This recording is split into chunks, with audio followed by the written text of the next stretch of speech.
Hari ini kami akan mempresentasikan materi kami terkait pengantar ilmu negara. Sebelum itu izinkan kami memperkenalkan diri kami masing-masing. Perkenalkan, nama saya Muhammad Bayhaqi Hakim. Perkenalkan, saya Alicia Marcella. Perkenalkan, nama saya Intan Amalia Wahyudias. Perkenalkan, nama saya Winnie Holyanti. Perkenalkan, nama saya Embal Merah. Ya, langsung saja kami akan mempresentasikan tentang subtopik dari pengantar ilmu negara yang akan dibawakan oleh Alexia. Saya akan membahas subtopik tentang peristilahan dan definisi ilmu negara, lalu ruang lingkup ilmu negara, sejarah perkembangan ilmu negara, dan hubungan ilmu negara dengan ilmu lainnya. Ilmu negara berasal dari bahasa Belanda yaitu Staatsler, saat diterjemahkan sebagai negara, dan lel berarti ilmu. Ilmu negara adalah cabang ilmu yang mempelajari tentang negara, tentang bagaimana negara itu dibentuk dan fungsi-fungsinya, serta hubungan antar negara dan masyarakat. Lalu ada peristilahan dalam ilmu negara. Negara itu merupakan sebuah organisasi yang memiliki kekuasaan untuk mengatur dan mengelola masyarakat dalam wilayah tertentu. Lalu ada pemerintahan, yaitu lembaga yang menjalankan kekuasaan untuk mengelola negara. Lalu selanjutnya ada warga negara, yaitu orang-orang yang memiliki hak dan kewajiban dalam suatu negara. Selanjutnya ada kedaulatan, yaitu kekuasaan tertinggi yang dimiliki negara untuk mengatur masyarakat. Lalu ada konstitusi, yaitu dokumen yang berisi aturan dasar mengenai struktur dan fungsi negara.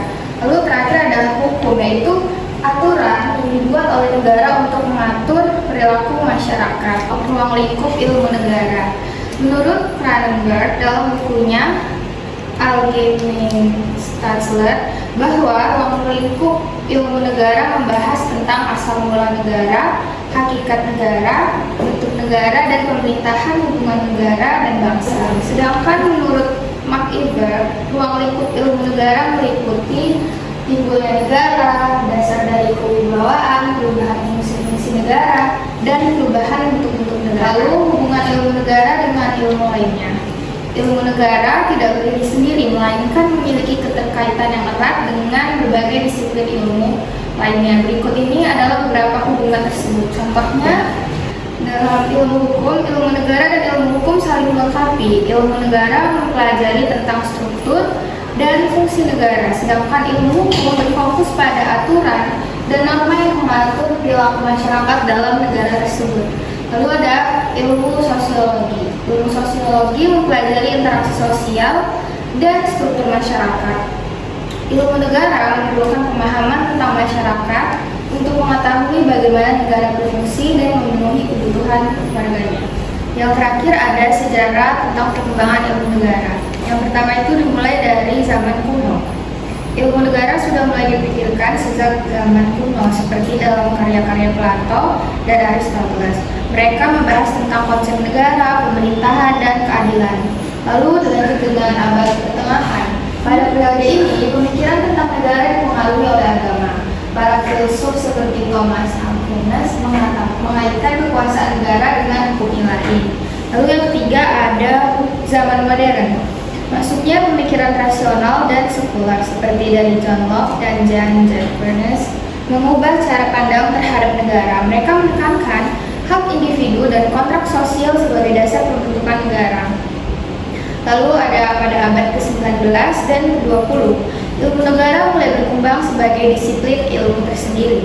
Pemikiran seperti Max Weber dan Karl Marx memberikan kontribusi penting dalam memahami struktur dan fungsi negara dari berbagai sudut pandang. Lalu terakhir di era kontemporer. Di era modern ini, ilmu negara terus berkembang dengan memasukkan aspek globalisasi, hak manusia, dan isu-isu lingkungan. Banyak ilmuwan dan praktisi yang mengkaji hubungan antara negara dan masyarakat dalam konteks yang lebih luas. Saya akan membahas teori hakikat negara. Membahas teori mengenai bagaimana timbulnya negara atau bagaimana terjadinya negara dalam mengatakan teori terbentuknya negara. Memikirkan pemikiran mengenai terbentuknya negara. Hakikat negara adalah sebagai suatu penggambaran tentang sifat daripada negara.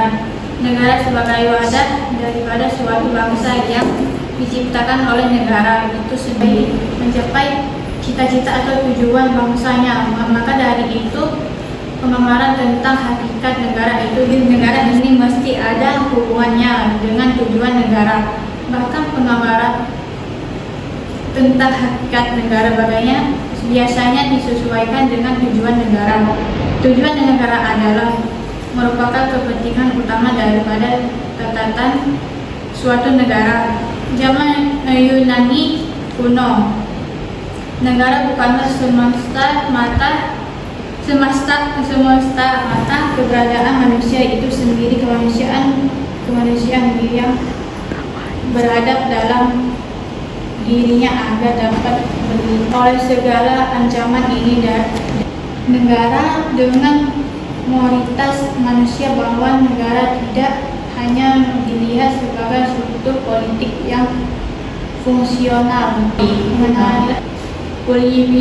Mengenai asal mula negara, Polybius mempunyai pendapat bahwa terjadinya negara secara struktur mulai pembentrakan Rusi maupun penaklukan terbentuknya kerajaan dunia sebagai lawan dari kerajaan Paus, dan kerajaan dunia ini dibentuk guna terhadap gagasan dan ini adalah bahwa meskipun idealisme mengenai pemerintah di dunia untuk menciptakan perdamaian universal sangat mulia, ide tersebut cenderung global yang kuat dan adil, pendapat mengakhiri konflik antara negara, menghapuskan ketidaksertaan dan mengatur hubungan internasional secara bahwa negara pada hakikatnya adalah suatu organisasi kekuasaan yang meliputi atau menyatukan kelompok manusia yang disebut bangsa. Kami mengenai pemikiran Kloman adalah bahwa konsep negara sebagai organisasi kekuasaan yang meliputi suatu bangsa. Selanjutnya ada teori asal mula negara, yaitu teori teokrasi, teori perjanjian, teori kekuasaan, dan teori yuridis. Teori teokrasi yaitu yang menyatakan bahwa negara terbentuknya karena kehendak Tuhan dan kekuasaan negara berasal dari Tuhan. Teori ketuhanan menyatakan bahwa negara terbentuk karena kehendak Tuhan, bukan karena perjuangan atau revolusi. Beberapa contoh negara yang menganut teori teokrasi antara lain Inggris, Inggris, pemerintah hukum, pemerintah Islam. Selanjutnya teori kekuasaan. Teori kekuasaan yaitu menyatakan bahwa negara terbentuk karena adanya kekuasaan dan orang atau kelompok yang paling kuatlah yang mendirikan negara. Teori ini didasarkan pada sifat agresif manusia yang mendorong mereka untuk meraih kekuasaan dengan menaklukkan kelompok yang lebih lemah.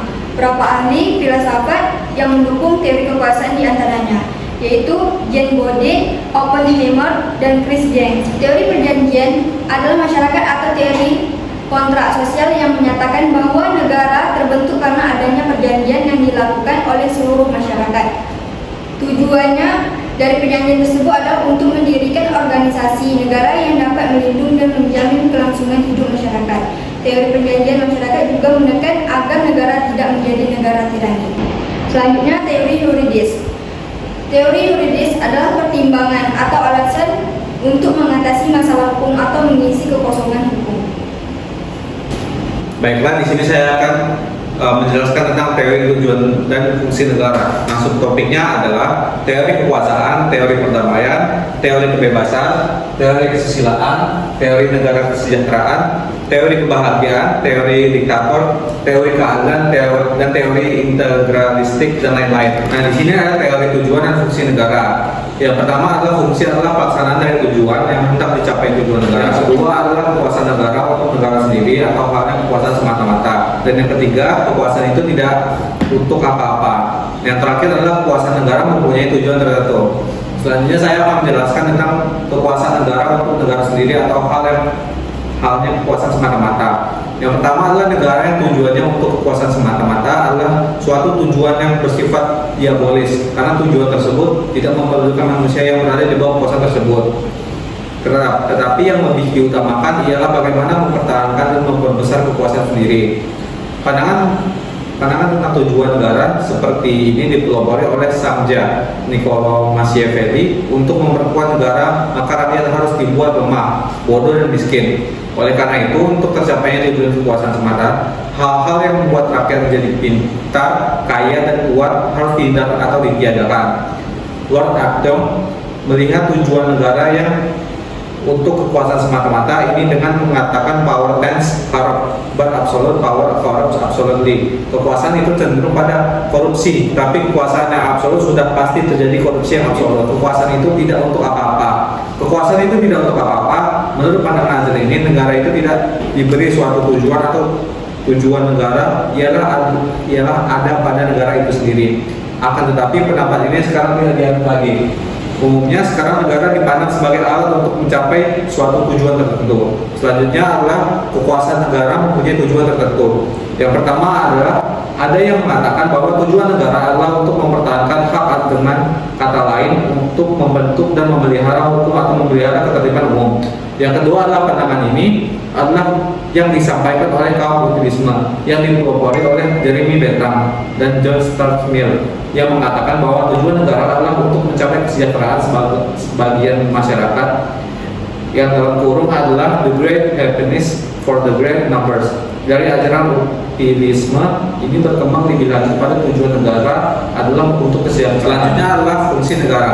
Yang pertama, fungsi negara adalah menurut ajaran dari para tokoh. Yang pertama adalah res politica oleh Montesquieu, mempunyai 3 fungsi, yaitu fungsi perundang-undangan, fungsi melaksanakan undang-undang, fungsi peradilan. Dengan demikian, ajaran res politica yang dikemukakan oleh Montesquieu adalah merupakan ajaran tentang pembagian kekuasaan dan sekaligus pemisahan kekuasaan. Selanjutnya adalah teori kekuasaan.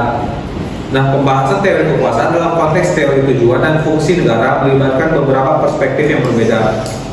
Nah, yang pertama adalah teori Sangyan. Lord Sang, seorang perdana menteri Tiongkok pada abad ke-4 sebelum Masehi, mendefinisikan tujuan negara sebagai memperbesar dan menggunakan kekuasaan untuk mencapai kemakmuran dan kesejahteraan.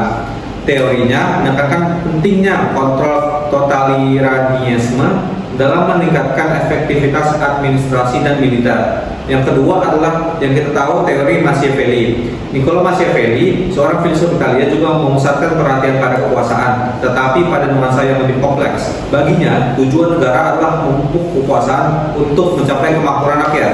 Meskipun demikian, ia juga menekankan strategi manipulatif dan pragmatis dalam menjalani kekuasaannya. Ini adalah teori perdamaian. Teori perdamaian dalam konteks teori tujuan dan fungsi negara menekankan bahwa salah satu tujuan utama negara adalah menciptakan dan memelihara perdamaian, baik di dalam negeri maupun di tingkat global. Ada beberapa poin penting dalam teori perdamaian. Pertama adalah negara bertanggung jawab untuk menciptakan kondisi yang aman dan damai bagi warganya, mencegah konflik internal dan eksternal dalam hal kesejahteraan umum. Perdamaian dianggap sebagai persyarat untuk mencapai kesejahteraan sosial dan ekonomi, sehingga negara harus berfungsi untuk mempromosikan stabilitas dan harmoni. Kemudian, membahas pengaturan ketertiban, negara berfungsi untuk mengatur masyarakat agar terhindar dari kekacauan konflik, menciptakan lingkungan yang kondusif bagi perdamaian, perlindungan hak asasi manusia. Dalam kerangka perdamaian, negara juga berperan dalam melindungi hak asasi manusia yang merupakan fondasi bagi masyarakat yang damai. Dengan demikian, teori perdamaian menekankan pentingnya negara dalam menciptakan kondisi yang mendukung perdamaian sebagai bagian integrasi dari tujuan dan fungsi negara. Selanjutnya adalah teori kebebasan. Teori kebebasan dalam konteks teori tujuan dan fungsi negara, kebebasan individu merupakan komponen penting dalam teori dan tujuan fungsi negara. Beberapa teoritikus atau tokoh telah mengembangkan ide tentang kebebasan sebagai tujuan utama negara. Nah, beberapa perspektif tokohnya adalah Immanuel Kant. Immanuel Kant menekankan bahwa tujuan negara adalah menegakkan hak-hak kebebasan warga negara atau kemerdekaan individu. Untuk menjamin kebebasan individu, negara harus melakukan pemisahan kekuasaan seperti res politica. Ini bertujuan untuk menjaga kekuasaan absolut yang dapat menimbulkan hal-hal yang kesewenang-wenangan, penguasaan dan pelanggaran hak-hak individu. Selanjutnya adalah teori kesusilaan. Dalam konteks teori ini ada hal tujuan dan fungsi negara, menekankan bahwa salah satu tujuan utama negara adalah memajukan kesusilaan bagi manusia, baik sebagai individu maupun kelompok. Dalam hal membangun karakter moral, negara bertujuan untuk membentuk manusia yang beradab, beretika, dan bermoral sehingga menciptakan masyarakat yang harmonis dan berkeadilan. Peningkatan kesejahteraan dengan memajukan kesusilaan, negara juga berkontribusi kepada kesejahteraan umum, menciptakan lingkungan di mana semua individu dapat berkembang secara etis dan sosial. Selanjutnya adalah teori negara kesejahteraan. Dalam konteks tujuan dan fungsi negara, menekankan peran penting negara dalam meningkatkan kesejahteraan rakyat. Berikut adalah beberapa aspek dalam hal kesejahteraan umum. Negara bertanggung jawab untuk menciptakan kondisi yang memungkinkan semua warga negara menikmati kehidupan yang layak, termasuk akses terhadap pendidikan, kesehatan, dan layanan sosial lainnya. Redistribusi sumber daya, di mana negara harus memastikan distribusi kekayaan yang adil dan merata untuk mengurangi kemiskinan dan ketidaksertaan sosial. Dalam hal pelayanan sosial, negara berfungsi untuk menyediakan berbagai layanan sosial yang mendukung kesejahteraan seperti jaminan kesehatan dan pendidikannya adalah teori kebahagiaan. Teori kebahagiaan dalam konteks tujuan dan fungsi negara berfokus pada pencapaian kebahagiaan sebagai tujuan utama bagi masyarakat. Menciptakan kebahagiaan, negara diharapkan dapat menciptakan kondisi yang memungkinkan warganya mencapai kebahagiaan yang mencakup keamanan, kesejahteraan, dan karena adalah teori diktator. Teori diktator dalam konteks tujuan dan fungsi negara menekankan bahwa kekuasaan terpusat pada satu individu atau kelompok yang mengatur semua aspek kehidupan masyarakat. Dalam konsolidasi kekuasaan, tujuan utama negara adalah sistem diktator adalah untuk memperkuat dan mempertahankan kekuasaan penguasa, seringkali dengan mengorbankan kebebasan individu. Stabilitas dan kontrol, diktator berusaha menciptakan stabilitas melalui kontrol yang ketat atas masyarakat dengan mengurangi potensi perlawanan adanya. Penegakan hukum yang ketat, negara berfungsi untuk menegakkan hukum secara otoriter, seringkali menggunakan kekerasan untuk menekankan oposisi. Pengawasan sosial, fungsi pengawasan dilakukan untuk memastikan bahwa semua warga negara patuh terhadap kebijakan dan keputusan penguasa. Selanjutnya adalah teori keadilan. Teori keadilan dalam hal teori tujuan dan fungsi negara menekankan pentingnya menyelesaikan masalah keadilan sosial sebagai salah satu tujuan utama negara. Tujuan utama negara. Definisi keadilan adalah hal abstraksi dan subjektif. Keadilan adalah sesuatu yang abstrak dan subjektif karena menyangkut nilai etis yang dianut masing-masing individu. Kemudian, melindungi bangsa dan mencerdaskan. Negara Indonesia seperti yang tertuang dalam pembukaan Undang-Undang Dasar 1945 bertujuan untuk melindungi segenap bangsa, mencerdaskan kehidupan bangsa, dan ikut melaksanakan dan ketertiban dunia, mewujudkan keadilan sosial yang tujuannya adalah negara mewujudkan keadilan sosial bagi seluruh rakyat Indonesia. Berarti negara harus melindungi rakyat dan kesewenang-wenangnya, penguasa, dan menjamin adanya teori integralistik. Teori integralistik dalam konteks teori ini, negara menekankan pentingnya kesatuan dan keterkaitan antara individu, masyarakat, dan negara. Dalam hal gabungan individualisme dan sosialisme, teori ini mengusulkan bahwa negara dibentuk untuk mengakomodasi kepentingan individu sekaligus kepentingan sosial, menciptakan keseimbangan di antara keduanya. Kepentingan bersama negara tidak hanya berfungsi untuk kepentingan golongan tertentu, tapi untuk seluruh masyarakat, memastikan bahwa semua suara dan kebutuhan terwakili. Kemudian membahas mengatur koordinasi. Negara berfungsi untuk mengatur hubungan antara individu dan kelompok dalam masyarakat agar tercipta harmoni dan sosial. Teori integralistik ini diperkenalkan oleh Profesor Dr. Supomo, mencerminkan karakteristik masyarakat Indonesia yang bersifat kekeluargaan dan tolong-menolong, menjadikan negara sebagai entitas yang menyatu sebagai sebuah elemen masyarakat dalam satu kesatuan. Bentuk negara, tipe negara, bentuk negara, bentuk kenegaraan, bentuk pemerintahan, sistem pemerintahan. Tipe negara, dalam bentuk negara mencakup penggolongan dan karakteristik yang berbeda berdasarkan struktur dan fungsi. Berikut adalah beberapa tipe negara yang umum. 1. Negara kesatuan yang disebut unitaris. Negara dengan satu sistem pemerintahan pusat yang memiliki kekuasaan penuh atas seluruh wilayah. Ciri-cirinya hanya ada satu konstitusi, satu kepala negara, dan satu parlemen. Contoh Indonesia, Prancis. 2. Negara federal. Definisi negara yang terdiri dari beberapa negara, bagian atau provinsi yang memiliki otonomi tertentu. Ciri-cirinya yaitu pembagian kekuasaan antara pemerintah pusat dan daerah. Contohnya Amerika Serikat dan Jerman. 3. Negara monarki. Definisinya yaitu negara yang dipimpin oleh seorang raja atau ratu. Ciri-cirinya yaitu kekuasaan dapat bersifat absolut atau konstitusional. Contohnya Arab Saudi dan Inggris. Selanjutnya, negara republik.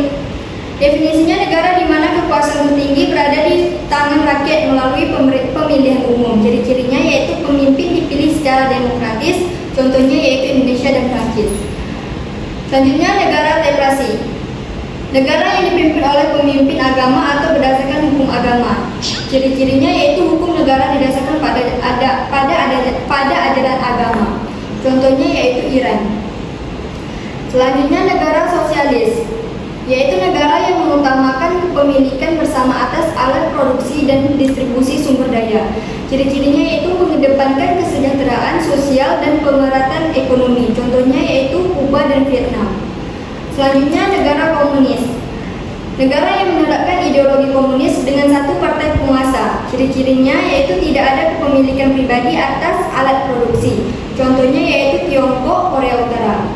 Secara tipe negara memiliki tujuan dan fungsi yang berbeda dalam mengatur kehidupan masyarakat serta mencari kesejahteraan. Bentuk negara merujuk pada struktur dan organisasi pemerintah yang menentukan bagaimana kekuasaan dijalankan dan bagaimana hubungan antara pemerintah dan rakyat.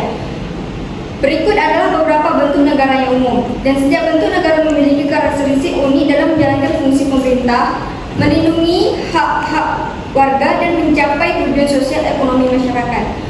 Bentuk kenegaraan merujuk pada struktur dan organisasi pemerintah yang menentukan bagaimana kekuasaan dijalankan. Berikut adalah beberapa bentuk negara yang umum, memiliki karakteristik dan fungsi unik dalam mengatur kehidupan masyarakat serta mencapai tujuan sosial dan ekonomi. Bentuk pemerintahan merujuk pada cara suatu negara mengorganisir dan menjalankan kekuasaan. Dalam konteks Indonesia, berikut adalah pembahasan mengenai bentuk negara dan sistem pemerintahannya yang dimana Indonesia adalah negara kesatuan, di mana pemerintah pusat memiliki kekuasaan tertinggi dan dapat melimpahkan sebagian wewenang kepada pemerintah daerah. Ini memastikan kesatuan dan integrasi wilayah negara. Indonesia juga berbentuk republik, yang berarti kepala negara dipilih melalui pemilihan umum, bukan berdasarkan warisan. Presiden berfungsi sebagai kepala negara dan kepala pemerintah. Sistem presidensial. Dalam sistem ini, presiden tidak hanya sebagai kepala negara, tetapi juga sebagai kepala pemerintahan. Presiden memiliki kekuasaan eksekutif yang luas dan diangkat oleh rakyat melalui pemilu. Parlemen terdiri dari Dewan Perwakilan Rakyat dan Dewan Perwakilan Daerah, yang juga dipilih secara langsung oleh rakyat. MPR berfungsi untuk mengubah dan menetapkan undang-undang dasar. Secara keseluruhan, bentuk pemerintahan Indonesia mencerminkan kombinasi antara kesatuan nasional dan demokrasi, dengan penekanan pada kedaulatan rakyat dan partisipasi dalam pemilihan umum. Pembahasan mengenai sistem pemerintahan dalam konteks bentuk negara di Indonesia mencakup beberapa aspek. Meskipun merupakan negara kesatuan, Indonesia menerapkan prinsip otonomi daerah yang memberikan hak kepada pemerintah daerah untuk mengatur urusan lokal sesuai dengan peraturan yang ditetapkan oleh pemerintah pusat. Secara keseluruhan, sistem pemerintahan Indonesia mencerminkan kombinasi antara kesatuan nasional dan demokrasi, dengan penekanan pada kedaulatan rakyat dan partisipasi dalam pemilihan umum. Oke, kita masuk ke dalam unsur wilayah, di mana unsur wilayah ini merupakan sebuah ruang yang jelas yang termasuk dataran, pemikiran, dan sebuah udara. Yang dimana sebuah wilayah ini adalah sebuah batas negara, yang dimana wilayah adalah kekuasaan negara itu tidak berlaku di luar batas sebuah wilayah, karena bisa menimbulkan sengketa internasional maupun sebagai pengecualian yang disebut dengan ekstoritarian, dengan yang artinya kekuasaan negara bisa berlaku di luar daerah kekuasaan sebagai pengecualian, misalkan di tempat kediaman kedutaan asing, yang dimana berlaku negara asing itu mengenai batas wilayah, yaitu batas wilayah negara. Orang tidak dapat melihat bagaimana undang-undang dasar negara merupakan sebuah perjanjian antara dua negara atau lebih. Dalam hal berkepentingan ini, biasanya negara tetangga, jika hanya antara dua negara, maka perjanjian tersebut disebut bilateral. Kemudian ada bahas unsur penduduk, yaitu unsur penduduk di mana penduduk itu terdiri dari wilayah negara yang tinggal secara permanen, yang dimana wilayah tersebut memiliki hak dan kewajiban untuk mengatur sebuah penduduk tersebut. Dalam hal ini, rakyat terdiri dari penduduk dan penduduk hanyalah semua orang yang ingin menetap tapi di sebuah wilayah ataupun negara tertentu disebutlah penduduk. Penduduk ini bertujuan tidak hanya menetap, tetapi ingin disebut penduduk untuk menikmati wisata. Itu juga disebut sebagai bahas tentang unsur pemerintahan, di mana unsur pemerintahan ini memiliki kekuasaan untuk mengatur atau mengelola kehidupan manusia ke masyarakat. Dalam hal ini untuk menjaga sebuah ketertiban ataupun dalam hal menjaga keamanan, yaitu dalam pemerintahan dibagi dalam sebuah hal, yaitu menjadikan alat untuk menyelenggarakan segala kepentingan individu ataupun masyarakat yang ada. Assalamualaikum warahmatullahi wabarakatuh.